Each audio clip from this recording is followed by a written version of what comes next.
Hi guys, welcome to Joji Talks.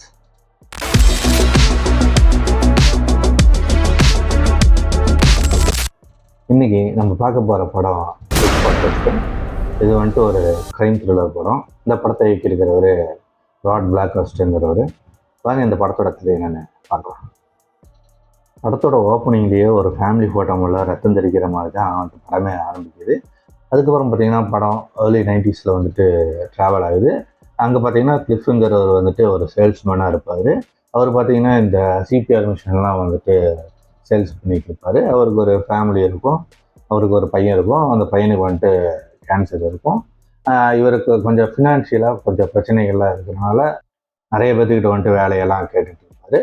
இப்படி எவனுமே வேலை தராதனால வெறுத்து போய் சுற்றிட்டு இருக்கும்போது எதாச்சியாக ரிக்கிங்கிற அவர் ஃப்ரெண்டை வந்துட்டு சந்திக்கிறாரு. ரிக்கி எப்படிப்பட்ட ஆளுன்னா வந்துட்டு இந்த இல்லீகல் பிஸ்னஸ்லாம் பண்ணக்கூடிய ஆள், அந்த ட்ரக்ஸு கன்ஸு இந்த மாதிரியான விஷயங்கள்லாம் வந்துட்டு சேல்ஸ் பண்ணக்கூடிய ஒரு வில்லங்கமான ஒரு ஆள். அப்படி நம்ம ரிக்கியை பார்த்த நம்ம கிளிஃப் வந்துட்டு பேசிகிட்டு இருக்கும்போது நீ என்ன மாதிரி பிஸ்னஸ்லாம் பண்ணிகிட்டு இருக்க அப்படிங்கிறத கேட்டு நம்ம ரிக்கி வந்துட்டு அவருடைய கார்டை கொடுத்துட்டு உனக்கு இன்ட்ரெஸ்ட் இருந்தால் என்னை காண்டாக்ட் பண்ணு அப்படிங்கிற மாதிரி சொல்லி கார்டை கொடுத்துருவாரு. நம்ம கிளிஃபும் வந்துட்டு அங்கே எங்கேயும் சுற்றி பார்த்து ஒருத்தனை வேலை தரலைங்கிறதுனால நம்ம ரிக்கிக்கு ஃபோன் அடிக்கிறாரு. 2 பேரும் சந்திச்சுக்கிறாங்க. அதுக்கப்புறம் பார்த்தீங்கன்னா ஒரு ட்ரக் டீலிங், அதாவது கொக்கைன்லாம் கொண்டு போய் ஒரு பார்டரை தாண்டி வந்துட்டு கொடுத்துட்டு வரணும். இதுதான் வந்துட்டு நம்ம கிளிஃபோட வேலை. அதை வந்துட்டு நம்ம கிளிஃப் வந்து அந்த பார்டரை தாண்டி அவங்க சொன்ன ஆளுகிட்ட கரெக்டாக போய் கொடுத்தாரா என்ன ஏதுங்கிறது தான் வந்துட்டு மீதி கதை. இந்த படம் பார்த்தீங்கன்னா ஒரு வழக்கமான ஒரு க்ரைம் படங்கள் மாதிரி தான், புதுசாக எந்த விஷயங்களுமே இல்லை. இருந்தாலுமே எனக்கு இந்த படம் வந்துட்டு ரொம்பவே பிடிச்சிருந்தது. ஸோ இந்த படத்தை பிடிக்கிறதுக்கான முக்கியமான காரணம் வந்துட்டு ஸ்காட் மெக்னரி தான். அவரோட ஆக்டிங் தான் அவ்வளோ அற்புதமாக பண்ணியிருக்காரு. இந்த படத்தை வந்துட்டு தாங்கி பிடிக்கிறதே வந்துட்டு அவர் தான் அவ்வளோ சூப்பராக பண்ணியிருந்தார். அந்த படத்துடைய மூடையே வந்துட்டு அப்படியே சூப்பராக வந்துட்டு செட் பண்ணுறாரு. அவர் வந்துட்டு பார்த்தாலே வந்துட்டு தெரிஞ்சிடும் நல்ல ஆளியாவேன் அப்படிங்கிற மாதிரி வந்துட்டு நம்மளுக்கே வந்துட்டு தோன்ற அளவுக்கு வந்துட்டு அவ்வளோ சூப்பராக பண்ணியிருந்தாரு. அது போக அந்த ரிக்கியை வரவர் அவருமே சூப்பராக பண்ணியிருந்தாரு. ஸ்லிம்னு ஒரு கேரக்டர் வரும். அந்த ஸ்லிம்ங்கிற கேரக்டர் வந்துட்டு சின்ன போர்ஷன்ஸ் தான் வருது, ஆனால் வந்துட்டு நல்லா இருக்கு. அந்த அவர் வந்த போர்ஷன்ஸ் எல்லாமே வந்துட்டு நல்லாவே இருந்தது. இது போக பார்த்தீங்கன்னா கொடுத்தவங்க எல்லாருமே வந்துட்டு நல்லாவே பண்ணியிருந்தாங்க. இது வந்துட்டு ஒரு ஸ்லோபன் படம், ரொம்ப அப்படி மெதுவாக தான் போகுது. கேமரா ஆங்கிள்ஸ்லாம் வந்துட்டு ரொம்ப சூப்பராக இருந்துச்சு. நிறைய வைட் ஆங்கிள்ஸ் யூஸ் பண்ணியிருக்காங்க, அட்டகாசமாக இருந்தது. அப்படியே மெதுவாக அப்படியே நகரும். படம் ஃபுல்லாகவே அப்படி தான் இருக்கும். டைலாக்ஸ்லாம் வந்துட்டு ரொம்ப கம்மியாக இருக்குது.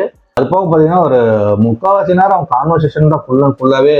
படம் ஃபுல்லாகவே நிறைய கான்வர்சேஷன்ஸ் எல்லாம் இருக்குது. அதெல்லாமே வந்துட்டு ஒவ்வொரு இதை வந்துட்டு அப்படியே கொண்டுட்டு போகும். இந்த படம் அப்படியே போகும். அப்படியே அது எங்கே போகணுமோ அப்படியே அது பாட்டுக்கு அப்படியே போய் எங்கே முடியணுமோ அப்படி கரெக்டாக முடிஞ்சிடுது. அந்த மாதிரியான ஒரு படம் தான் இது. மியூசிக்லாம் வந்துட்டு எங்கெங்கே வைக்கணுமோ அங்கங்கே வச்சு ரொம்ப சிறப்பாகவே பண்ணியிருந்தாங்க.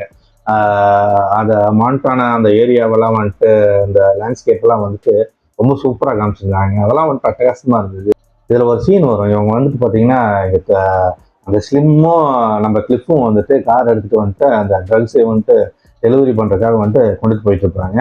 அப்படி கொண்டுட்டு போகும்போது பார்த்தீங்கன்னா பின்னாடி ஒரு கார் வந்துட்டு ஃபாலோ பண்ணும். அந்த சீன் சூப்பராக இருக்கும். அவன் வந்துட்டு கார் நிறுத்திட்டு வந்து நம்ம ஸ்லிம் சொல்லுவான், நீங்கள் வந்துட்டு கேஷுவலாக வந்துட்டு அவன்கிட்ட பேசு அப்படிங்கிற மாதிரி சொல்லுவான். அவன் இறங்கி அவன்கிட்ட வருவான் லைட் கேட்டு. சூப்பரான சீன், அப்படி அட்டகாசமாக இருக்கும் அந்த சீன். அதுக்கப்புறம் பார்த்தீங்கன்னா நம்ம கிளிஃப் வந்துட்டு அங்கேருந்து வந்துட்டு அவனோட ஆள் வீட்டுக்கு வந்துட்டு போவார், எக்ஸ் வீட்டுக்கு போவார். அங்கே போயிட்டு வந்துட்டு அங்கே வந்துட்டு 2 பேரும் செஞ்சுட்டு பேசிட்டு இருக்கும்போது பார்த்தீங்கன்னா ஜன்னல் வழியாக பார்த்தா அந்த கார் அங்கே நிற்கும். அதுவுமே அந்த சீன்லாம் வந்துட்டு ரொம்ப அட்டகாசமாக இருக்கும். சூப்பராக இருக்கும் அந்த சீன்லாம். இதே மாதிரி வந்துட்டு கிளிஃப் வந்துட்டு ஃபஸ்ட்டு வந்துட்டு அந்த டீலர்கிட்ட போய் சேரும்போது வந்துட்டு நீ ஒழுக்கமாக போய் வந்துட்டு என் வேலை என்னமோ அந்த வேலையை மட்டும் பண்ணிட்டு வரணும்னு வந்துட்டு அவர் ஒரு மிரட்டுவார். அந்த சீனில் வந்துட்டு ரொம்ப சூப்பராக இருந்துச்சு. இந்த மாதிரி நிறைய சீன் வந்துட்டு இந்த படத்தில் இருக்குது.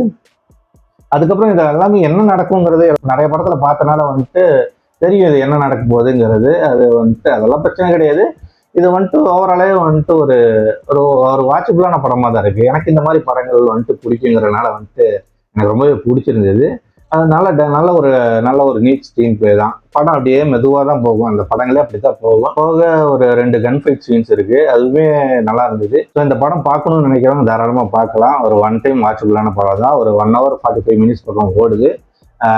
எனக்கு இந்த படம் வந்துட்டு என்னை பொறுத்த வரைக்கும் வந்துட்டு ஒரு குட் வாட்சபிள் தான். ஸோ டைம் கிடைச்சா பார்க்கணும்னு நினைக்கிறவங்க பாருங்க. மறக்காம லைக், ஷேர், சப்ஸ்கிரைப் எல்லாம் பண்ணுங்க. நம்ம சேனலுக்கு சப்போர்ட் பண்ணுங்க.